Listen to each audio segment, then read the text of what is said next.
Hi, welcome back to IELTS International. Today we are going to learn about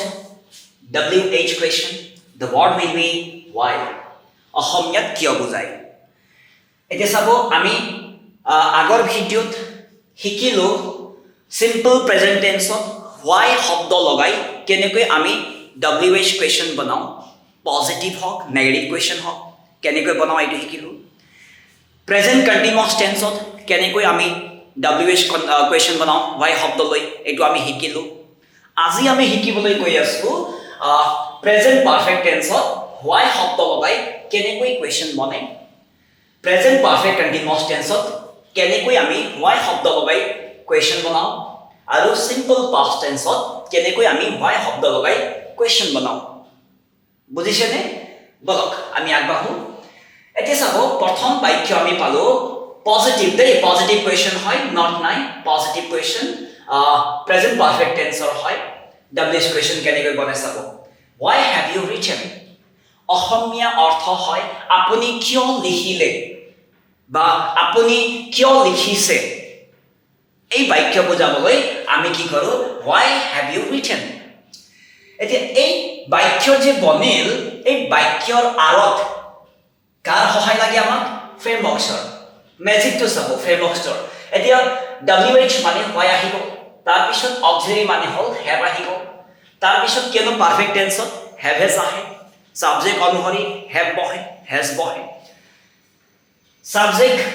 কৰ্তা হিচাপে আমি you ব্যৱহাৰ কৰিলো আৰু এই ভিতৰ ডট মানে হল প্ৰেজেন্ট পাৰফেক্ট টেন্সত সদায় ভাৰ্বৰ থাৰ্ড ফৰ্ম ব্যৱহাৰ কৰা হয় that means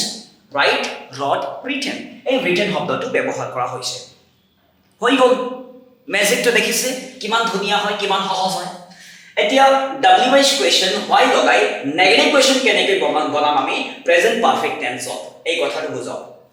why haven't you have plus not একেলগে আমি haven't বুলি ক'ব লাগিব why haven't you written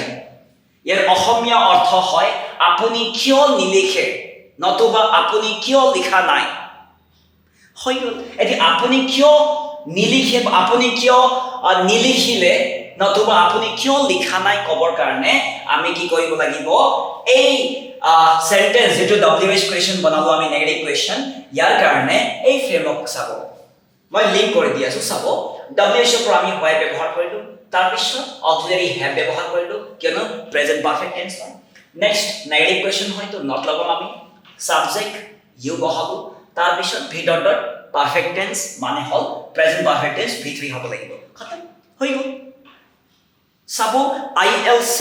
এনেকৈ শিকোৱা যায় যিকোনো কথা আপুনি সহজ সৰল ভাৱে আপোনাক পানী পানী কৰি দিয়া হয় আৰু যেটো মই বুজালো বুজি পাইছে নহয় খুব সহজ হয় ইংৰাজী শিকাটো এটা মানে জাস্ট সহজ এটা পদ্ধতি হয় যেটো নেকি IELTS লৈ আহিছে নেক্সট আমি WH কোৱেশ্চন why শব্দ লগাই প্ৰেজেন্ট পাৰফেক্ট কন্টিনিউয়াছ টেন্সত কেনেকৈ আমি বাক্য বনাও কেনেকৈ আমি কোৱেশ্চন বনাও বলকচোন আমি শিকো পজিটিভ কোৱেশ্চন প্ৰথমে আহে চাব why have you been writing অসমীয়া অৰ্থ আপুনি কিয় লিখিয়েই আছে কোৱেশ্চন মাৰ্কটো থাকিব দেই আপুনি কিয় লিখিয়েই আছে এতিয়া এই কথা কবৰ কাৰণে আমি যেটো WH কোৱেশ্চন পালো পজিটিভ WH কোৱেশ্চন পালো তাৰ বাবে আমি কি কৰিম এই ফ্ৰেমৱৰ্ক ব্যৱহাৰ কৰিলো এই ফ্ৰেমৱৰ্কৰ WH ত আমি why ব্যৱহাৰ কৰিলো তাৰ পিছত প্ৰেজেন্ট পাৰফেক্ট কন্টিনিউয়াছ টেন্স মানে হল have has ঠিক আছে সাবজেক্ট অনুসৰি have has have বহালো তাৰ পিছত সাবজেক্ট you বহালো তাৰ পিছত been বহালো তাৰ পিছত V1 plus ing আহে V ডটৰ ঠাইত V1 plus ing that means writing হৈ গল ঠিক তেনেকৈ WH কোৱেশ্চনত why শব্দ ব্যৱহাৰ কৰি আমি প্ৰেজেন্ট পাৰফেক্ট কন্টিনিউয়াছ টেন্সত নেগেটিভ কোৱেশ্চন কেনেকৈ বনাও বলক have plus not একেলগে haven't বুলি মাতিব লাগিব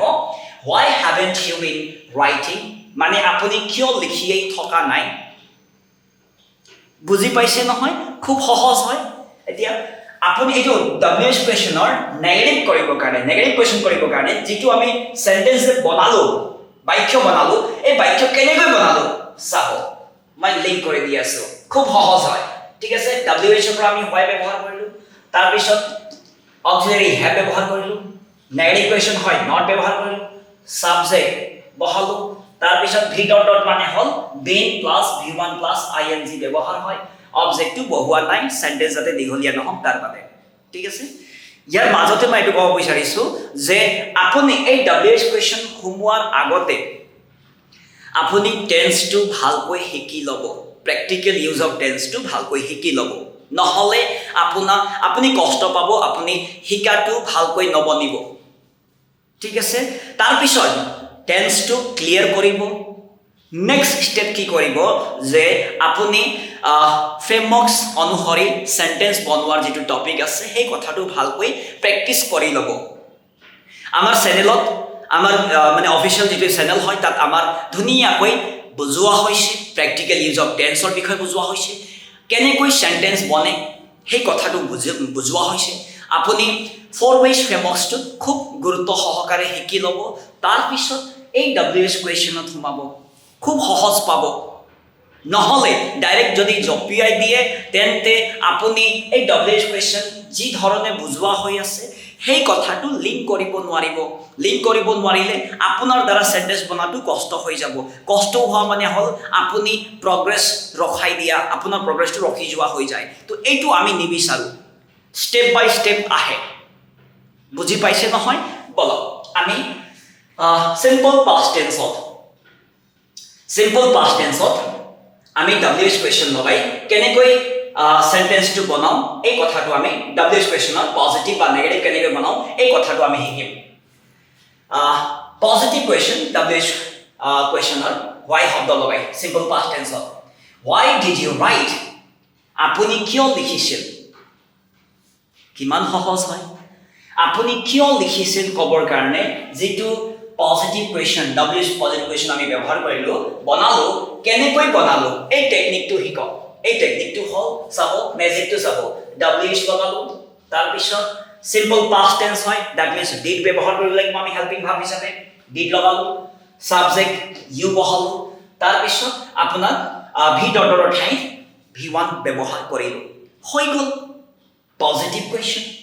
ঠিক আছে তাৰ পিছত WH কোৱেশ্চনৰ নেগেটিভ হিচাপত নেগেটিভ কোৱেশ্চন why লগাই সিম্পল পাস্টত কেনেকৈ বনে চাব did plus not একেলগে didn't বুলি ক'ব লাগিব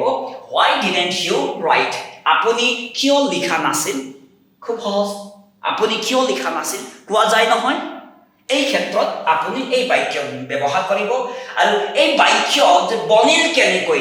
লিংক কৰিব কেনেকৈ যে এই বাক্য এই WH কোৱেশ্চন নেগেটিভ কোৱেশ্চন কেনেকৈ বনোৱা হয় ইয়াৰ কাৰণে ফ্ৰেমৱৰ্কস কিমান সহজ হয় WH বহালো অক্সিলাৰি did বহালো not বহালো সাবজেক্ট ইউ বহালো তাৰ পিছত ভি ডট ডট মানে হল সিম্পল পাস্ট টেন্স সদায় মেইন ভাৰ্ব v1 ফৰ্মত হয় হৈ গল আপুনি দুটা তিনটা পাঁচটা যিমান পাৰে WH কোৱেশ্চনৰ সেন্টেন্স কোৱেশ্চন বনাই আপুনি কমেন্টছত দি দিব ঠিক আছে এনেকুৱা ধৰণৰ কথাবোৰ শিকিবৰ কাৰণে আমাৰ ভিডিঅ'বোৰ চাই থাকক লাইক কৰিব শেয়াৰ কৰিব সাবস্ক্ৰাইব কৰিব ধন্যবাদ